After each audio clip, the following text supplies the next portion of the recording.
Okay, so you probably all know that I love these. This is a 1977 Honda CR125m. So basically it was the same bike from 76 to 78, and in 79 they changed completely. It was a totally different bike, and that was what became the CR125R. So these are like a short travel suspension bike, and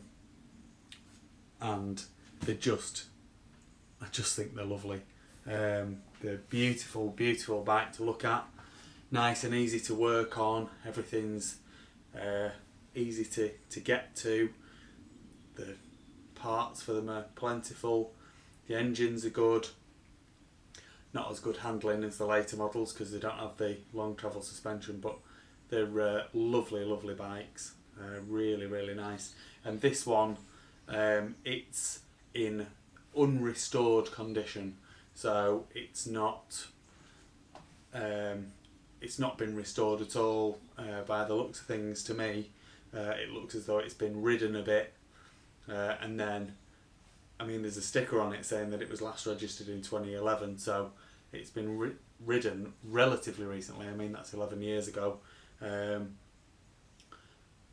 I just, yeah, the wheels are the original wheels. The front fork legs look to be in great condition. The underneath of the frame is in great condition.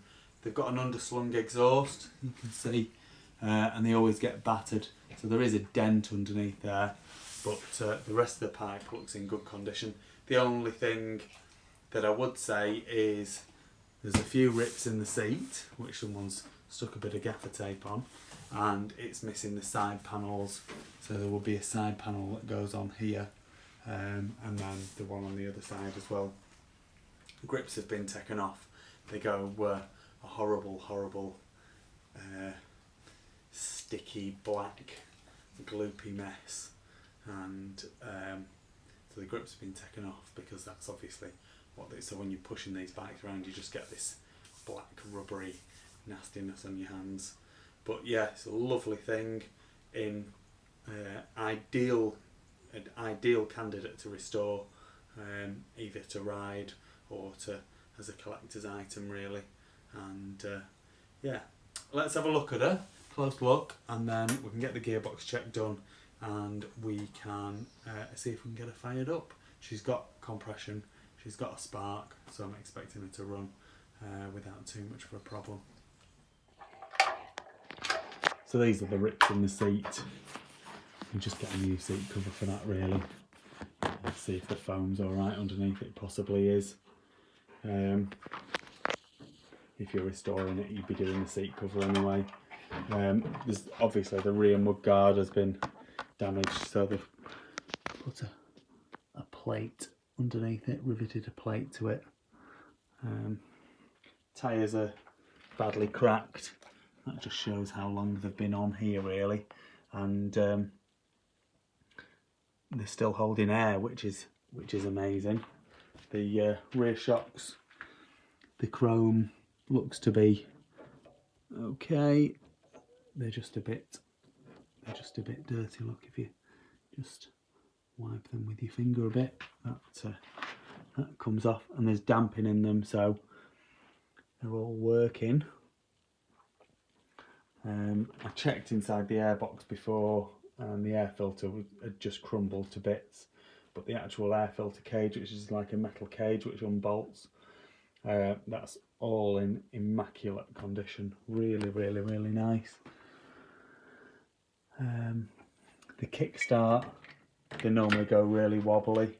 That's really not wobbly. Whether they've just over tightened the bolt or not, I'm not sure. Maybe they have, but it's ones I've had in the past are just really, really floppy.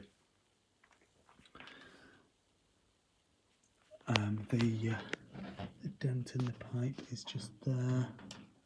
Hopefully you can see that. But it's in just lovely original condition. Really, really nice. Lovely with the original Honda stickers on the tank. I always like to see that. and obviously the original date plate there. The forks, the chrome has started going a bit at the top, but on the lowers the chrome's in perfect condition.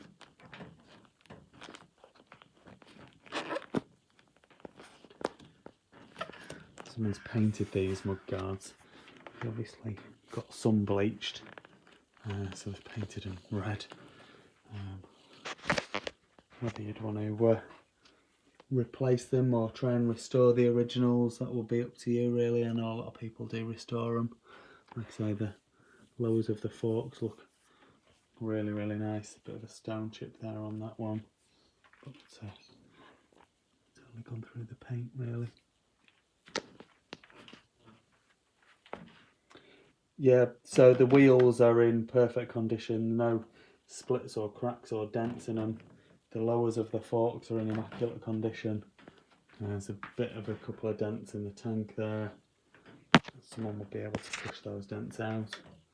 I like the period JT Racing stickers that someone had obviously put on the tank. I think that's lovely. Someone's gobbed up the inlet manifold, so I'm assuming that has got some cracks in it.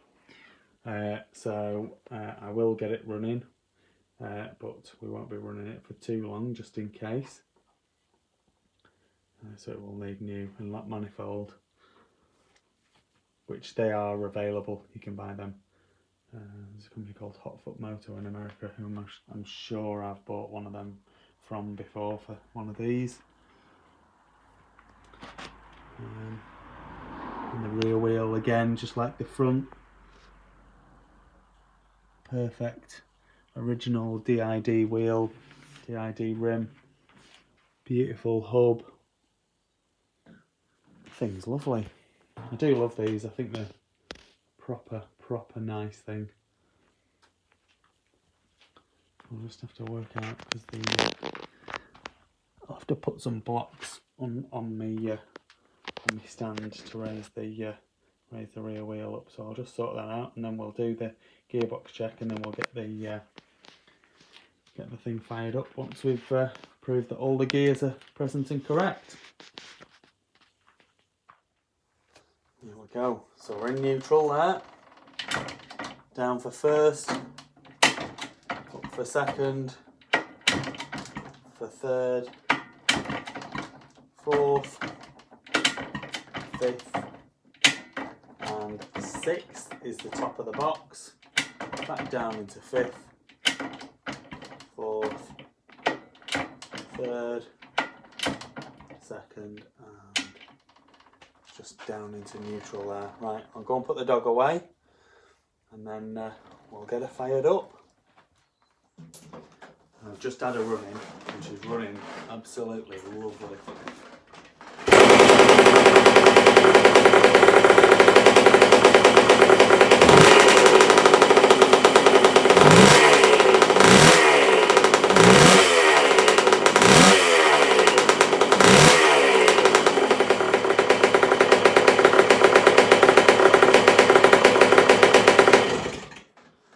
Lovely little bike. It'll be, I would say this is probably one of the better restoration candidates I've had in this last container, and I just, yeah, it's so nice and original, and actually everything's in generally good condition, which a lot of the time you don't get, and that engine just sounds amazing. Really good. I think someone will have a great restoration candidate when they buy this. I've just been upstairs to go and get a seat for another bike. Look what I've just found underneath the seat. Original side panels for the bike. Please like this video and subscribe to my YouTube channel. Just search Phoenix Motos.